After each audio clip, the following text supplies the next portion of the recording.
வியாபாரி ஒருவன் மீனாட்சி அம்மனிடம் குழந்தை பேறு கேட்டு வந்தான். பல முறை கேட்டும் குழந்தை கிடைக்கவில்லை. கடைசியாக ஒரு முறை அவளிடம் சென்று, இதுதான் நான் உன்னிடம் வரும் கடைசி முறை. இந்த தடவை எனக்கு குழந்தை கிடைக்கவில்லை என்றால் இனிமேல் நான் உன்னை தரிசிக்க மாட்டேன் என சொல்லிவிட்டு திரும்பினான். போகும் வழியில் ஒரு கள்ளிக்காடு. ஒரு குழந்தை குறுக்கிட்டது. மீனாட்சி அம்மன் எனக்கு கொடுத்த குழந்தை இதுதான் என நினைத்த அவன் குழந்தையை கூட்டிக் கொண்டு வீட்டுக்கு சென்றான். செல்லும் வழியில் ஒரு ஆறு. குழந்தையை திரும்பி பார்த்தான்.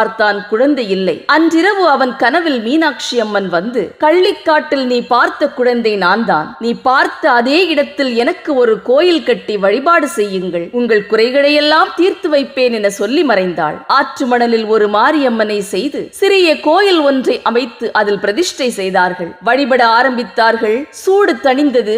மனம் குளிர்ந்தது. முகமெங்கும் முத்து முத்தாக நீர் வடிய ஆரம்பித்தது. அதனால் அவளை முத்து மாரியம்மன் என்று அழைக்க ஆரம்பித்தார்கள்.